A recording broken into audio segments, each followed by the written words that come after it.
मायागंज में रहने वाली सुमन दुर्गा माँ की भक्त थी। उसके गांव में हर साल नवरात्रों के समय गरबा प्रतियोगिता होती थी। सुमन को गरबा खेलना बहुत पसंद था। जब उसकी माँ जिंदा थी तो वो अक्सर उसके लिए नए नए कपड़े सिलती थी, जिन्हें पहने वो गरबा प्रतियोगिता में जाती थी। लेकिन जब से वो अनाथ हुई तो उसकी गरीबी के दिन भी शुरू हो गए। वो बड़ी मुश्किल से तो अपना पेट भर पाती थी। एक दिन उसके पड़ोस की लड़की अनीता नए नए कपड़े पहनकर तैयार होकर उसके पास आई और कहने लगी, सुमन, आज तो मैं गरबा खेलने जाऊंगी और देखना इस बार तो मैं ही जीतूंगी। वैसे तो चाह कर भी नहीं जा सकती क्योंकि तेरे पास तो अच्छे कपड़े हैं ही नहीं। अच्छा, मेरे पास कुछ पुराने कपड़े हैं, उन्हें पहनकर तू गरबा खेलने आ सकती है। अच्छा, अब मैं चलती हूँ। सुमन को खरी खोटी सुनाकर अनीता वहाँ से चली गई, लेकिन उसकी बातों से सुमन के दिल को बड़ी चोट पहुँची और वो दुर्गा माँ के सामने जाकर रोने लगी। माँ, मैं तो सबसे अच्छा गरबा खेलती थी, लेकिन जब से मैं अनाथ और गरीब हुई हूँ, मेरी तो किस्मत ही खराब हो गई है। मेरे पास गरबा खेलने जाने के लिए अच्छे कपड़े नहीं है। दुर्गा माँ, आखिर इसमें मेरी गलती ही क्या है? मेरी मदद करो दुर्गा माँ, मेरी मदद करो। वो रोते रोते जमीन पर ही सो जाती है। फिर जब उसकी आंख खुलती है तो वहाँ पर बहुत सुंदर सुंदर कपड़े उसके सामने रखे हुए होते हैं। ये देख सुमन बहुत खुश हुई। तेरी सदा ही जय हो माँ, तेरा लाख लाख शुक्र है। फिर शाम को सुमन सुंदर सी ड्रेस पहनकर गरबा खेलने पहुंची। उसकी ड्रेस सबसे सुंदर थी। उसे देख गांव की सभी लड़कियां हैरान रह गई। अरे सुमन, तेरे पास इतने सुंदर कपड़े कहाँ से आए? बस माँ दुर्गा का आशीर्वाद समझ लो इसे। माँ दुर्गा की कृपा, वो भी इस गरीब पर आई बड़ी। लेकिन अगर सुमन ने भी इस गरबा प्रतियोगिता में हिस्सा ले लिया तो फिर उसके अलावा तो कोई और जीत ही नहीं सकता, क्योंकि हम सभी अच्छे से जानते हैं कि इस गांव में सबसे अच्छा गरबा तो वही खेलती है।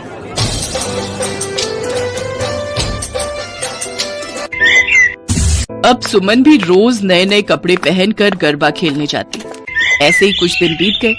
फिर एक रोज अनीता गरबा खेलने के बाद उसे अपने घर ले गई। चल ना यार सुमन, आज तू मेरे घर चल। तू गरबा खेलकर थक गई होगी ना, तुझे मस्त सा शरबत बनाकर पिलाती हूँ। अपने घर पहुंचकर उसने सुमन को शरबत पीने को दिया, जिसमें उसने दवाई मिला दी थी। शरबत पीने के बाद सुमन घर चली गई, लेकिन रात में उसे बहुत तेज बुखार आ गया और उसका सारा शरीर दर्द करने लगा। अगले दिन वो गरबा खेलने नहीं जा पाई।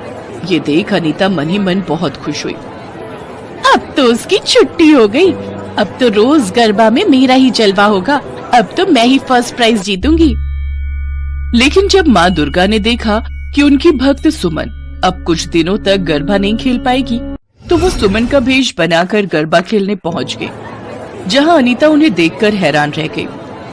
अरे, कुछ देर पहले तो ये बिस्तर पर बैठी बैठी दर्द से करा रही थी और अब इतनी जल्दी सज धज कर भी आ गई। क्या हुआ अनीता, मुझे देखकर हैरान क्यों हो गई? तेरे शरबत में मिलाई हुई चीज का मुझ पर असर नहीं हुआ, इसीलिए ना? ऐसा क्यों बोल रही हो सुमन, मैंने तो शरबत में कुछ भी नहीं मिलाया था। अनीता ये जानकर बड़ी हैरान हुई। शरबत में मिलाने वाली बात सुमन को कैसे पता चली? क्योंकि जब मैंने दवाई मिलाई थी तब तो सिर्फ मैं ही रसोई में थी। अब ऐसे ही हर रोज दुर्गा माँ सुमन के भेष में गरबा खेलने आने लगी और अनीता उसे देखकर चलने लगी। धीरे धीरे कुछ ही दिनों में माँ दुर्गा की कृपा से सुमन पूरी तरह ठीक हो गई। मैं इतने दिनों से गरबा खेलने नहीं गई। अब तक तो मेरा नाम उस मैनेजर ने प्रतियोगिता से हटा भी दिया होगा। लेकिन जब वो वहाँ पहुंची तो गरबा प्रतियोगिता के मैनेजर ने उससे कहा, सुमन वाह, तुमने तो कमाल कर दिया।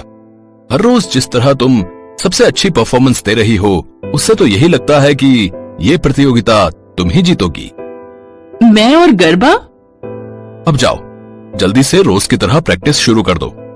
ये सुनकर सुमन हैरान थी।